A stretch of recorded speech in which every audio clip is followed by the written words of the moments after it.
دجال کو حضرت سلیمان علیہ الصلوۃ والسلام نے قید کیا تھا، اور حدیث پاک کے مطابق یہ ایسٹ کی سائیڈ موجود ہے۔ دجال کا فتنہ تمام فتنوں سے بڑا اور خطرناک فتنہ ہے، جس کی بڑائی اور شدت کا اندازہ اس بات سے بھی لگایا جا سکتا ہے کہ ہر نبی علیہ الصلوۃ والسلام نے اپنی اپنی امت کو دجال کے فتنے سے ڈرایا ہے۔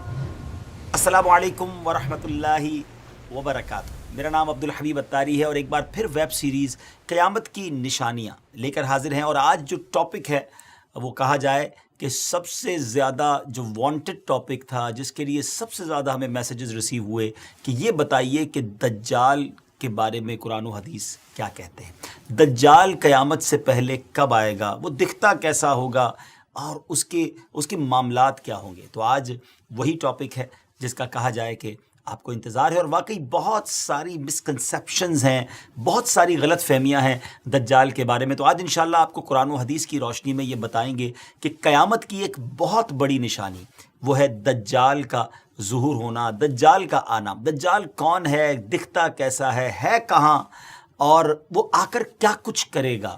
بہت کچھ آج آپ کو بتانا ہے۔ نہایت توجہ کے ساتھ ہمارے ساتھ رہیے گا، اور آپ ہماری اس ویڈیو کو شیئر بھی کیجیے گا۔ ہمارے دعوت اسلامی یوٹیوب کے اگر چینل کو ابھی تک سبسکرائب نہیں کیا تو اسے سبسکرائب بھی کر دیجیے۔ ناظرین، بات کو آگے لیے چلتے ہیں۔ یاد رہے کہ قیامت کی بڑی علامت میں سے دوسری علامت دجال کا نکلنا ہے۔ احادیث مبارکہ میں دجال کا ذکر بڑی وضاحت سے آیا ہے، اور کمال کی بات یہ ہے کہ ہر نبی علیہ الصلوۃ والسلام نے دجال کے فتنے سے اپنی امت کو ڈرایا ہے۔ سرکار دو عالم صلی اللہ تعالیٰ علیہ وسلم نے اس کی نشانیاں، اس کا حلیہ، اس کے آنے سے پہلے اور بعد کے جو حالات ہوں گے اس کو بھی بیان فرمایا ہے۔ انشاءاللہ بڑی دلچسپ آج کی ایپیسوڈ ہے، عبرت ناک بھی ہے اور اوتھنٹک معلومات بھی ہے۔ سب سے پہلے چلتے ہیں اللہ کے پیارے کلام قرآن مجید فرقان حمید میں۔ اللہ تبارک و تعالیٰ ارشاد فرماتا ہے، بسم اللہ الرحمن الرحیم، وَمِنْهُمْ مَنْ يَلْمِزُكَ فِي الصَّدَقَاتِ فَإِنْ أُعْطُوا مِنْهَا رَضُوا وَإِنْ لَمْ يُعْطَوْا مِنْهَا إِذَا هُمْ يَسْخَطُونَ۔ ترجمہ یعنی اور ان میں سے کوئی وہ ہے جو صدقات تقسیم کرنے میں تم پر اعتراض کرتا ہے، تو اگر انہیں ان صدقات میں سے کچھ دے دیا جائے تو راضی ہو جاتے ہیں، اور اگر انہیں ان میں سے کچھ نہ دیا جائے تو اس وقت ناراض ہو جاتے ہیں۔ ناظرین، یہ کس واقعے کی بات ہو رہی ہے؟ علماء کرام فرماتے ہیں کہ یہ آیت ذوالخویصرہ تمیمی کے بارے میں نازل ہوئی۔ اس شخص کا نام خرقوس بن زبیر ہے، اور یہ شخص خارجیوں کا بانی ہے۔ رسول کریم علیہ الصلوۃ والسلام مال غنیمت تقسیم فرما رہے تھے تو ذوالخویصرہ نے کہا کہ یا رسول اللہ عدل کیجئے۔ حضور پرنور علیہ الصلوۃ والسلام نے فرمایا کہ تجھے خرابی ہو، میں عدل نہ کروں گا تو عدل کون کرے گا؟ حضرت عمر رضی اللہ تعالیٰ عنہ نے عرض کی، مجھے اجازت دیجئے کہ اس منافق کی گردن مار دوں۔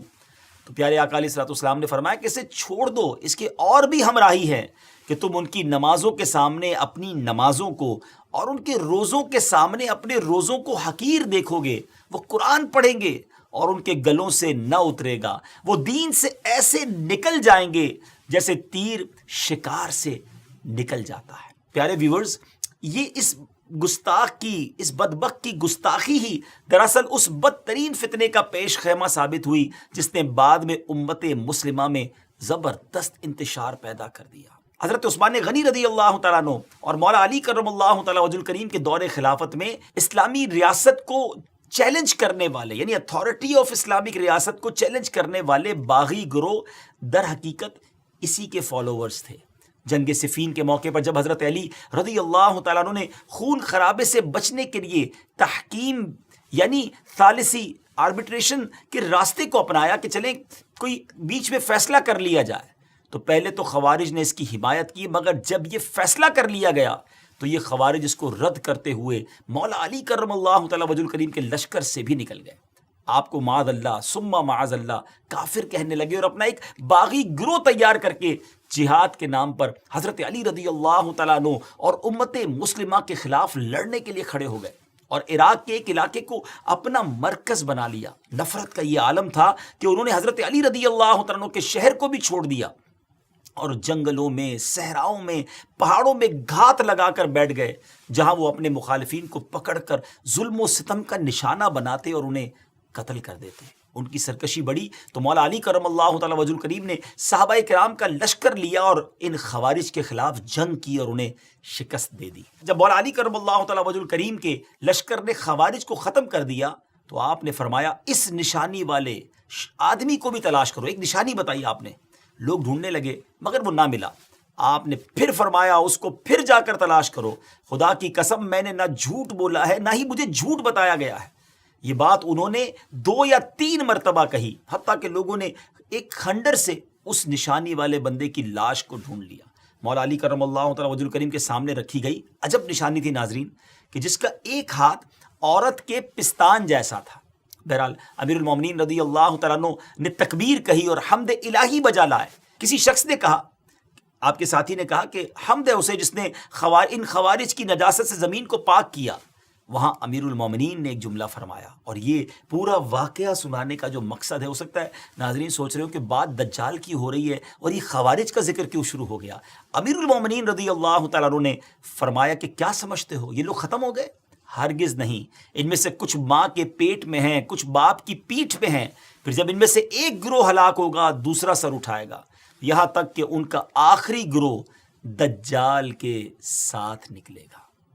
ویورز، دجال ابھی آیا نہیں ہے اور کسی کو پتا نہیں ہے کہ اس وقت وہ کہاں ہے، لیکن روئے زمین پر ایک صحابی ایسے گزرے ہیں جنہوں نے دجال کو دیکھا بھی ہے، اس سے ملاقات بھی کی ہے اور اس سے بات چیت بھی کی ہے. جی ہاں، اس ملاقات میں کیا کچھ ہوا، کیا دیکھا انہوں نے، کیا سنا، انشاءاللہ یہ پوری تفصیل آپ کو بتاتے ہیں. حدیث مبارک میں پیارے آقا علیہ الصلوۃ والسلام کی زبانی ہمیں یہ پورا واقعہ ملتا ہے. ایک مرتبہ پیارے آقا علیہ الصلوۃ والسلام نے اچانک سڈنلی اپنے صحابہ کرام کو جمع فرمایا اور خطبہ دینے کے لیے ممبر پر تشریف فرما ہو گئے. یہ وہ ٹائم تھا جس ٹائم پہ نارملی نبی پاک ایڈریس نہیں کیا کرتے تھے، خطبہ نہیں فرمایا کرتے تھے. صحابہ بھی حیران تھے کہ آج ایسا کیا ہو گیا ہے کہ پیارے آقا علیہ الصلوۃ والسلام اس وقت خطبہ ارشاد فرما رہے ہیں. تو نبی کریم علیہ الصلوۃ والسلام نے فرمایا کہ آج میرے پاس تمیم داری آئے اور انہوں نے ایک ایسی خبر سنائی ہے جس کی خوشی میں مجھے قیلولہ، یعنی پیارے آقا علیہ الصلوۃ والسلام دوپہر کو کچھ آرام فرمایا کرتے تھے، فرمایا وہ بھی میں نہیں کر سکا ہوں اور میں نے چاہا کہ اس خبر میں تمہیں بھی شامل کر لوں. بات یہ ہے کہ تمیم داری نے مجھے بتایا کہ وہ 30 افراد تھے اور ایک شپ میں، ایک کشتی میں سفر کر رہے تھے کہ طوفان آ گیا اور وہ بھٹک گئے. تقریباً مہینہ بھر وہ سمندر میں گھومتے رہے اور ایک دن سورج غروب ہونے کے وقت ایک نامعلوم جزیرے پر، ایک نامعلوم آئلینڈ پر پہنچے. انہیں وہاں سیاہ رنگ کی مخلوق نظر آئی جس کے جسم پر بال بہت زیادہ تھے. انہوں نے اس سے پوچھا کہ تم کون ہو؟ اس نے کہا میں جاسوس ہوں. تو صحابہ نے کہا کہ ہمیں اپنے بارے میں کچھ بتاؤ. اس نے کہا کہ نہ میں تمہیں کچھ بتاؤں گا نہ تم سے کچھ سنوں گا. تم اس بت خانے میں جاؤ، وہاں ایک شخص تمہارا بڑی بے چینی سے ویٹ کر رہا ہے، انتظار کر رہا ہے، وہی تمہیں کچھ سنائے گا بھی بتائے گا بھی. پھر وہ سب اندر چلے گئے. وہاں ایک شخص سختی کے ساتھ زنجیروں میں جکڑا ہوا تھا. اس نے پوچھا کہ تم لوگ کون ہو اور کہاں سے آئے ہو؟ تو صحابہ کرام نے جواب دیا کہ شام سے آئے ہیں. اس نے پوچھا کہ عرب کا کیا حال ہے؟ اور ایک شخص وہاں پیدا ہونا تھا، اس کا کیا حال ہے؟ یعنی نبی پاک علیہ الصلوۃ والسلام کے بارے میں پوچھا. صحابہ کرام نے کہا کہ وہ اچھے حال میں ہیں اور ابتدا میں ان کی مخالفت ہوئی مگر اب تو تمام عرب پر وہ غالب ہو گئے ہیں اور سارا عرب ایک دین، ایک خدا کو ماننے والا ہو گیا ہے.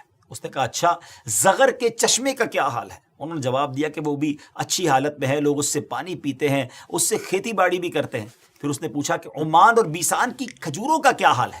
انہوں نے کہا کہ اس میں ہر سال پھل آتے ہیں. یہ سن کر اس شخص نے 3 چیخیں ماری اور بولا کہ میں دجال ہوں. جی ہاں ناظرین، وہ دجال تھا. کہتا ہے قریب میں آزاد ہو جاؤں گا اور زمین کا چپا چپا گھوموں گا اور اس کا کوئی حصہ نہیں چھوڑوں گا سوائے طیبہ کے، کیونکہ مجھ میں وہاں جانے کی طاقت، وہاں جانے کی پاور نہ ہوگی. نبی پاک علیہ الصلوۃ والسلام نے فرمایا کہ مجھے بہت خوشی ہوئی کیونکہ طیبہ یہی شہر ہے. مدینہ منورہ کے بارے میں میرے آقا نے فرمایا کہ طیبہ یہی شہر ہے. اور سبحان اللہ، میرے آقا فرماتے اس ذات کی قسم جس کے قبضے میں میری جان ہے، مدینہ منورہ کی ہر گلی، کوچہ، سڑک اور یہاں نرم اور سخت زمین، الغرض ہر مقام پر فرشتہ ننگی تلوار لیے پہرا دیتا ہوگا اور قیامت تک یہ پہرا دے گا. سبحان اللہ، مدینہ کی گلیوں میں فرشتے پہرا دے رہے. سبحان اللہ، کیا بات ہے مدینہ منورہ کی. بعض روایت کی روشنی میں یہ بات بھی کہی جاتی ہے کہ دجال کو حضرت سلیمان علیہ الصلوۃ والسلام نے قید کیا تھا اور حدیث پاک کے مطابق یہ مشرق یعنی ایسٹ کی سائیڈ موجود ہے. دجال کا فتنہ تاریخ انسانی کی ابتدا سے لے کر انتہا تک تمام فتنوں سے بڑا اور خطرناک فتنہ ہے، جس کی بڑائی اور شدت کا اندازہ اس بات سے بھی لگایا جا سکتا ہے کہ ہر نبی علیہ الصلوۃ والسلام نے اپنی اپنی امت کو دجال کے فتنے سے ڈرایا ہے۔ محبوب رب العزت محسن انسانیت صلی اللہ تعالی علیہ وسلم کا فرمان عالی شان ہے، مکہ مکرمہ اور مدینہ منورہ کے علاوہ کوئی شہر ایسا نہیں ہے جسے ان قریب دجال رونتا ہوا نہ گزرے، جبکہ ان دونوں شہروں کے ہر راستے پر ملائکہ صفے باندھے پہرا دے رہے ہوں گے۔ دجال مدینہ منورہ سے باہر ایک دلدلی زمین پر پڑاؤ ڈالے گا، پھر شہر مدینہ لرزے گا، یعنی زلزلہ آئے گا، تو اس میں موجود ہر کافر اور منافق باہر نکل جائے گا۔ مفتی احمد یار خان نعیمی رحمۃ اللہ تعالی علیہ فرماتے ہیں دجال دو قسم کے ہیں، چھوٹے اور بڑے۔ چھوٹے دجال بہت ہوئے اور ہوں گے، ہر جھوٹا نبی، جھوٹا صوفی جو لوگوں کو گمراہ کرے وہ دجال ہیں۔ بڑا دجال صرف ایک ہے جو دعوی خدائی کرے گا۔ جی ہاں، بڑا دجال جو قیامت کے قریب آئے گا وہ خدا ہونے کا دعویٰ کرے گا، لیکن وہ یہ کام بالکل سٹارٹ میں نہیں کرے گا، بلکہ شروع میں خود کو مومن ظاہر کرے گا، لوگوں کو بھلائی کی طرف بلائے گا، پھر نبوت کا اور آخرکار خدا ہونے کا دعویٰ کرے گا۔ اب تک کی گفتگو سے دجال کا آنا تو ثابت ہو گیا کہ دجال کا آنا سچ ہے اور یہ ہو کر رہے گا، لیکن یہ دکھے گا کیسا؟ اپیرنس کیا ہوگی؟ مختلف احادیث میں دجال کا جو حلیہ بتایا گیا ہے وہ یہ ہے کہ دجال ایک جوان مرد ہوگا، لمبا قد ہوگا، جسم بہت موٹا ہوگا، ایک آنکھ سے کانا ہوگا اور ایک کانی آنکھ ایسی ہوگی جیسے پھولا ہوا انگور، اور جبکہ اس کی ایک آنکھ خون آلود ہوگی۔ اس کا سینہ چوڑا ہوگا اور ذرا سا اندر کی طرف دھسا ہوا ہوگا۔ دجال کی پیشانی چوڑی ہوگی اور دونوں آنکھوں کے درمیان کاف فا را یعنی کافر لکھا ہوگا، جسے ہر مسلمان پڑھ سکے گا، چاہے اسے پڑھنا آتا ہو یا نہ آتا ہو۔ اور اس کے جسم پر بہت زیادہ بال ہوں گے اور اس کے بال گھنگریالے ہوں گے۔ اس کے دونوں کانوں یعنی ایئرز کے درمیان 40 ہاتھ کا فاصلہ ہوگا، اس کی دونوں پنڈلیوں کے درمیان فاصلہ ہوگا، اور اس کے دونوں پاؤں کا اگلا حصہ ایک دوسرے سے قریب اور ڈٹو یعنی ٹخنوں کی طرف سے فاصلہ ہوگا، جس کی وجہ سے یہ بہت عجیب و غریب دکھے گا۔ جہاں نظر پڑے گی وہاں اس کا قدم پہنچے گا۔ اس کی سواری بہت زیادہ بالوں والا گدھا ہوگا، ڈونکی ہوگا۔ یہ تو تھا دجال کا حلیہ۔ دجال کے آنے سے پہلے کیا حالات ہوں گے، لوگ کس حالت میں ہوں گے، ان کے بارے میں بات کرتے ہیں۔ دجال کے نکلنے سے پہلے دنیا بہت بری حالت میں ہوگی، جیسا کہ احادیث مبارکہ کے مضامین سے پتہ چلتا ہے کہ اس کے نکلنے سے 3 سال پہلے سے اس دنیا میں خشک سالی پھیل جائے گی، خشک سالی کا گویا سال پھیل جائے گا۔ فرسٹ ایئر کیا ہوگا؟ آسمان سے 1/3 بارش ہوگی اور زمین کی 1/3 پیداوار روک لی جائے گی، یعنی اب صرف 66% گروتھ ہو رہی ہوگی زمین کے اندر۔ دوسرے سال آسمان سے 2/3 بارش روک لی جائے گی، یعنی 66% اپروکسیمیٹلی 2/3 بارش نہیں ہوگی، اور پھر 2/3 زمین کی پیداوار بھی۔ اور جو 3rd ایئر ہوگا اس سال کوئی بارش نہیں ہوگی، زمین پر کوئی پیداوار نہیں ہوگی، حتیٰ کہ آسمان شیشے کی طرح ہو جائے گا اور زمین تانبے کی ہو جائے گی۔ اس خشک سالی کے سبب تمام چوپائے ہلاک ہو جائیں گے، فتنے اور قتل و غارت گری عام ہو جائے گی، آدمی ایک دوسرے کو قتل اور جلا وطن کر رہے ہوں گے، غذائی قحط یعنی ایک جس کو کہیں کہ فوڈ کا کرائسس پیدا ہو جائے گا، علمی اور روحانی قحط بھی ہوگا، یعنی فوڈ کرائسس کے ساتھ ساتھ غذائی قحط کے ساتھ ساتھ علمی اور روحانی قحط بھی برپا ہوگا۔ دین کے معاملے میں لوگوں میں کمزوری پیدا ہو چکی ہوگی، علماء اور دیندار لوگوں کی قلت ہوگی۔ تب دجال ایسٹ کی سائڈ سے، مشرق کی طرف سے ایک اصبہان یا خراسان نامی شہر سے نکلے گا اور زمین پر 40 دن رہے گا، جن میں سے ایک دن 1 سال کے برابر ہوگا، اور ایک دن 1 ماہ کے برابر، اور اگلا دن 1 ہفتے کے برابر، جبکہ باقی دن سال کے عام دنوں کی طرح ہوں گے۔ اس مدت میں دجال اپنے گدھے پر سوار ہو کر ساری دنیا کا چکر لگائے گا۔ گدھے کا جسم اتنا بڑا ہوگا کہ دونوں کانوں کے درمیان کا جو فاصلہ ہوگا وہ 40 ہاتھ کے برابر ہوگا، اور اس کے ڈونکی کی جو رفتار ہوگی وہ یہ عالم ہوگا کہ 1 قدم اٹھائے گا تو 1 مائل طے کر لے گا، اور روئے زمین کا کوئی میدان، صحرا اور پہاڑی علاقہ ایسا باقی نہیں بچے گا کہ جہاں وہ نہ جائے۔ البتہ مکہ مکرمہ اور مدینہ طیبہ پر فرشتوں کا پہرا ہونے کی وجہ سے ان میں داخل نہ ہو سکے گا، بلکہ مدینے کے باہر دلدلی زمین میں پڑاؤ کرے گا، اور مدینہ پاک میں زلزلے کے 3 جھٹکے آئیں گے جس کی وجہ سے ہر کافر اور منافق وہاں سے بھاگ نکلے گا اور دجال سے جا ملے گا۔ اس روز مدینہ پاک ہر منافق، فاسق، مرد و عورت سے خالص و پاک ہو جائے گا۔ اس لیے اس دن کا نام یوم الخلاص ہے۔ دجال طرح طرح کے شعبدوں یعنی ٹرکس کے ذریعے لوگوں کا ایمان برباد کرنے کی کوشش کرے گا۔ ناظرین ذرا سوچیں کتنا ڈیفیکلٹ ٹائم ہوگا۔ ایمان بچانا، اپنے آپ کی حفاظت کرنا، اپنے دین کی حفاظت کرنا، یہ کتنا مشکل ہوگا۔ حدیث پاک میں بہت باتیں ڈیٹیل سے بیان ہوئی ہے ناظرین۔ حدیث پاک میں ہے کہ دجال کے ساتھ روٹیوں کے پہاڑ ہوں گے۔ دجال کے فالوورز کے علاوہ باقی لوگ سخت تکلیف میں ہوں گے۔ دجال کے ساتھ 2 گارڈن ہوں گے، 2 باغ ہوں گے، جن میں سے ایک کو وہ جنت کہتا ہوگا، دوسرے کو دوزخ کہے گا۔ جو اس کے خدا ہونے پر ایمان لائے گا اسے اپنی جنت میں ڈال دے گا، اور جو انکار کرے گا اسے جہنم میں داخل کرے گا۔ لیکن یاد رہے، جس کو وہ جنت کہتا ہوگا بیسیکلی وہی دوزخ ہے، اور جس کو وہ دوزخ کہتا ہوگا اور جو ایمان کی وجہ سے اس میں ڈالا جائے گا، اس کا انکار کی وجہ سے ڈالا جائے گا، تو وہ آگ میں نہیں بلکہ وہ واقعی جنت میں جا رہا ہوگا۔ اس کے لیے زمین کو لپیٹ دیا جائے گا، وہ 40 دن میں پوری دنیا کا چکر لگائے گا سوائے حرمین طیبین کے۔ زمین سے خزانے نکالے گا اور خزانے اس کے پیچھے چلیں گے۔ علم دین کی انتہائی کمی ہوگی۔ روئے زمین پر کوئی ایسا شخص باقی نہ ہوگا جو دجال سے ڈیبیٹ کر سکے، مناظرہ کر سکے۔ ایک ایسا نیک مومن ان کی طرف آئے گا جس سے دجال کے سپاہی کہیں گے کہ کیا تم ہمارے رب پر ایمان نہیں لاتے؟ وہ نیک مومن کہیں گے کہ میرے رب کی نشانیاں چھپی ہوئی نہیں ہیں۔ پھر وہ ان کو پکڑ کر دجال کے پاس لے جائیں گے۔ یہ دجال کو دیکھ کر فرمائیں گے، اے لوگو، یہ وہی دجال ہے جس کا رسول کریم علیہ الصلوۃ والسلام نے ذکر فرمایا تھا۔ دجال کے حکم سے ان کو مارا جائے گا، زد و کوب کیا جائے گا۔ پھر دجال کہے گا کہ کیا تم میرے اوپر ایمان نہیں لاتے؟ وہ فرمائیں گے تو مسیح کذاب ہے۔ دجال کے حکم سے ان کے جسم مبارک سر سے پاؤں تک کاٹا جائے گا، 2 حصے کر دیا جائے گا۔ ان دونوں حصوں کے درمیان سے دجال گزرے گا۔ پھر دوبارہ اس کو کہے گا کہ اٹھو، تو وہ تندرست ہو کر اٹھ کھڑے ہوں گے۔ تب دجال ان سے کہے گا کہ اب تو مجھ پر ایمان لے آؤ۔ وہ فرمائیں گے میری بصیرت اور زیادہ ہو گئی ہے، اے لوگوں یہ دجال ہے، اب میرے بعد یہ کسی کے ساتھ پھر ایسا نہیں کر سکے گا۔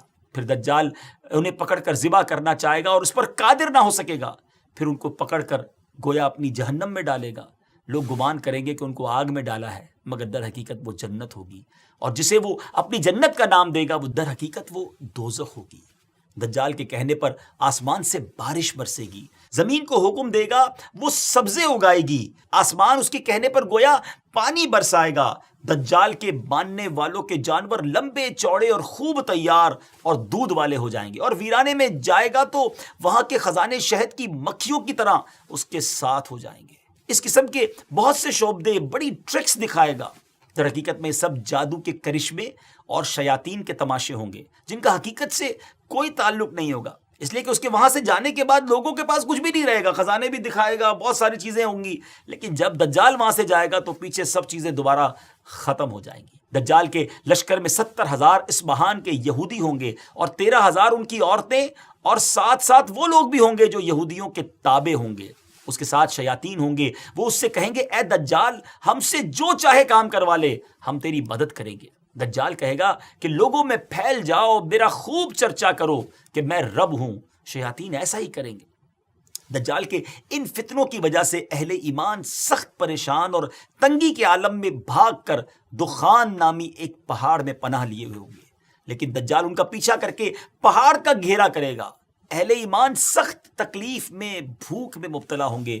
تب اللہ پاک حضرت سیدنا عیسیٰ علیہ نبینا علیہ الصلوۃ والسلام کو نازل فرمائے گا۔ ناظرین، یہ وہ ٹرننگ پوائنٹ ہوگا کہ تمام تکلیفوں کے بعد، تمام پرابلمز کے بعد اہل ایمان کی پھر مدد کیسے کی جائے گی۔ قرب قیامت ہوگی، اور حضرت عیسیٰ علیہ الصلوۃ والسلام جامع مسجد دمشق میں شرقی مینارے پر نازل ہوں گے۔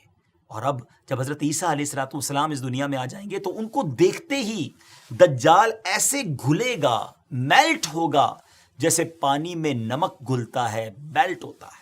آپ علیہ الصلوۃ والسلام دجال کو مقام لد پر قتل کریں گے، اور اس کے فالوورز میں سے ایک بھی، کسی کو بھی زندہ نہیں چھوڑیں گے۔ یہ فتنہ بہت شدید ہوگا ناظرین۔ نبی پاک علیہ الصلوۃ والسلام نے بھی اس سے پناہ مانگی اور اس کی ترغیب ارشاد فرمائی ہے، اور روایت کی روشنی میں علماء نے دجال سے بچنے کے کچھ طریقے بھی ارشاد فرمائے ہیں۔ آئیے اب وہ باتیں بھی سیکھ لیتے ہیں کہ ہم اس کے لیے کیا کر سکتے ہیں، ہم کیا دعا کریں۔ جو کوئی مسلمان مکہ یا مدینے میں ہوگا وہ دجال کے فتنے سے محفوظ رہے گا، کیونکہ دجال حرمین طیبین میں داخل نہیں ہو سکے گا۔ بعض روایت میں آیا کہ جو مسجد اقصی یا مسجد طور میں ہوگا وہ بھی فتنہ دجال سے بچا رہے گا۔ نبی پاک علیہ الصلوۃ والسلام نے فرمایا جو سورہ کہف کی پہلی 10 آیتیں یاد کرے گا دجال کے فتنے سے محفوظ رہے گا۔ میں بھی نیت کر لیتا ہوں، آپ بھی کر لیں کہ 10 آیتیں سورہ کہف کی فرسٹ 10 آیات آف سورہ کہف اس کو یاد کر لیں۔ علماء نے مختلف حدیثوں کی روشنی میں یہ بات بھی بیان کی اور فرمایا کہ پہاڑوں اور جنگلوں سے دور رہا جائے، کیونکہ دجال اکثر دیہاتوں یعنی ولیجز میں جائے گا۔ ان باتوں کے ساتھ ساتھ اللہ تعالیٰ کی تسبیح و تکبیر، ایمان پر ثابت قدمی اور صبر سے بھی دجال سے بچا جا سکے گا۔ اگر وہ کسی کو اپنی آگ میں بھی پھینکے گا تو اسے چاہیے کہ وہ ثابت قدم رہے، کیونکہ وہ آگ اس پر سلامتی والی ہو جائے گی، یعنی گویا گلزار ہو جائے گی۔ یا اللہ عز و جل اس مشکل وقت میں ہر مسلمان کی مدد فرمانا۔ ناظرین، اس کے ساتھ ہی ہمارے اس امیزنگ ایپیسوڈ کا وقت ختم ہوا ہے۔ نئے ایپیسوڈ کے ساتھ، ایک نئے ٹاپک کے ساتھ، قیامت کی ایک اور نشانی کے ساتھ ہم حاضر ہوں گے۔ اپنا بہت خیال رکھیے گا، ہمیں اپنی دعاؤں میں یاد رکھیے گا، ہماری ویڈیوز دیکھتے بھی رہیے، آگے شیئر بھی کرتے رہیے۔